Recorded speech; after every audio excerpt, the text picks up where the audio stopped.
At sumagot sila. 12. At nang may 7 tinapay para sa 4,000, ilang bayong na puno ng mga pira-piraso ang iyong naipon? At sumagot sila.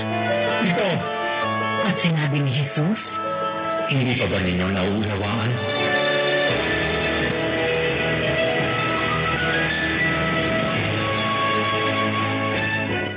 Nakakatawa pero totoo.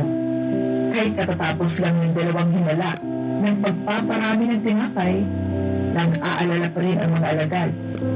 Iisa lang nga kasi ang dala nilang tinapay sa bangka. Ganyan din po tayo minsan. Nakita na natin ang maraming biyaya at tulong ng Panginoon sa ating buhay, pero sa susunod na problema, parang nakalimutan na naman natin ang kanyang mga pagpapala.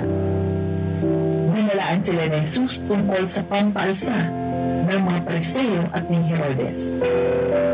Maliit lang ang pampaalsa, pero kapag nahalo, binabago nito ang buong masa.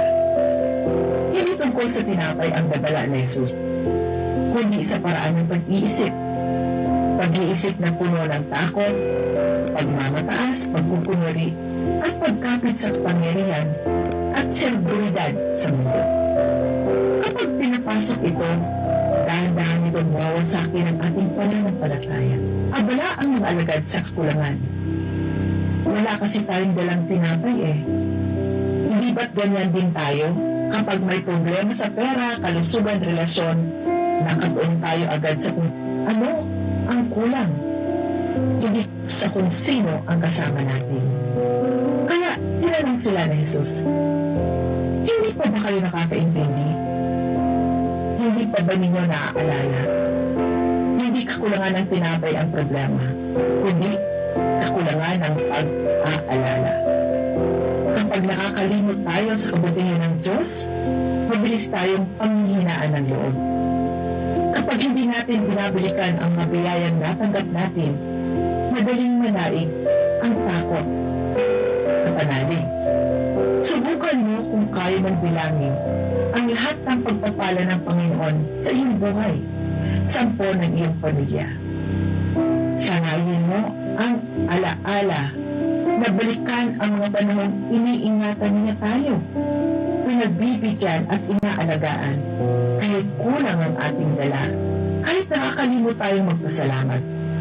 Sa susunod na unos, titig lang bang tayo sa iisang tinapay o sa Panginoong kayang magparami nito?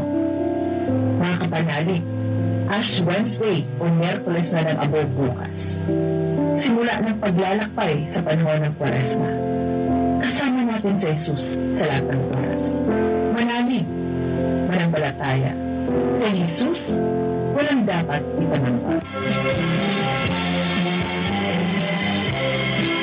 Hanggang dito po muna tayo mga kaibigan. Bukas pong muli at inaasahan ko kayo. Kung nangangailangan kayo ng anumang biyaya mula sa Panginoon at nais niyong isama namin kayo sa aming mga panalangin, huwag kayong magkatuloy sumulat sa Bagong Umaga, Daughters of St. Paul, 2655 SB Harrison Street, 1300, Pasay City. O mag-text sa 0916-4892-504. Maaari din kayong mag-login sa www.paullines.ph. Sa ngalan ng Daughters of St. Paul at lahat ng Paullines Radio Collaborators, ako po si Sister Lina Salazar na muling bumabati sa inyo ng isang magandang umaga. Pagpalain nawa kayo ng Panginoon, ang daan, ang katotohanan at ang buhay. Radyo Palawanyo! Paggamit ng dekalidad na binhi. Kontento ka na ba sa iyong ani at kita? Hindi naman masama kung dadagdagan, di ba? Gumamit ng dekalidad na binhi ng rekomendadong variety. Madadagdagan ng 10% ang iyong aanihin o 10 kaban kung aani ng 100 kaban. Paano ito posible? Ang dekalidad na binhi ay may moisture content na 12 hanggang 14% at hindi na-stock ng mahigit 6 na buwan. Halos puro. Mas kakaunti ang kahalong ibang buto. Walang makikitang sakit at testes. Buo at pare-pareho ang laki ng butil at siguradong tutubo. Yan ang mga katangian ng dekalidad na binhi.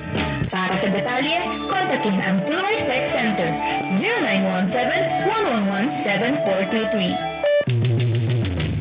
Pag-masasakyan pa maraming sahog, yung sa noodles for nitong ito, sisigas mo pa sa masyadong isda, adobo tinola at kaldereta. Akala